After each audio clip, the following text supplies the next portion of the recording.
Hi guys, this is Sir Jam in here, Tarot Reader. So tignan natin kung anong reading mo for today. Just a reminder, this is general reading. So this may or may not resonate with you, so don't take it personally. This is just a guide.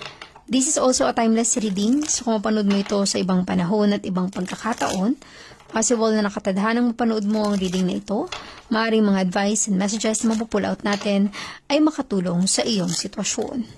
Also, please like, share, comment, and subscribe. Follow my page for more videos like this. Give me your energy. Anong reading mo for today? Give me your energy.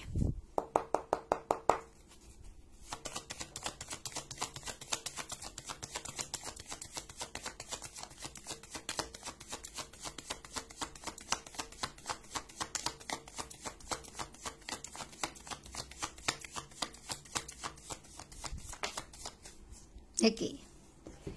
You have here the Ten of Swords, an air sign. Maaaring ang iba sa inyo ay air sign, Gemini, Libra, and Aquarius, or posibleng connected ka with an air sign. Possible na may letter J sa pangalan mo or may letter J sa pangalan ng person na involved sa'yo. Okay? Kung nakikita mo yung Ten of Swords, this is endings bring new beginnings. Sabihin yan, kung ito ay particular sa trabaho, sa business mo, nakakaranas ka man ng mga problema or challenges, taghirap, actually. Nakakaranas ka man ng kahirapan sa buhay, huwag ka mawala ng pag-asa. Kasi kung puro ulan yung nararanasan mo sa buhay mo, sa sitwasyon mo, darating ang panahon, masisikatan ka rin ng araw. May bagong pagkakataon, okay? Endings bring new beginnings. The Ten of Swords energy is a very powerful change sa buhay mo. Magandang pagbabago.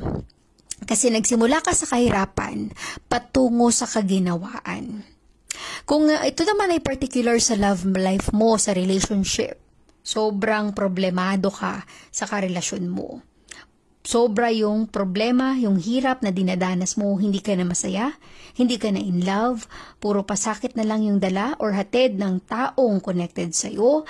Huwag ka mawalan ng pag-asa. Someday, magmamahal ka rin ng totoo. Someday, magiging masaya ka rin sa taong makakasama mo. Okay? Kung hindi man ito sa relationship, hindi man ito sa love life, someday, magiging masaya ka rin. Okay? So, yung ulan na nararanasan mo sa buhay ay mga pagsubok lamang na kailangan mong ma-overcome or malagpasan. At darating ang panahon, sisikatan ka rin ng araw. Ibig sabihin yan, there's still opportunity and blessing in your life.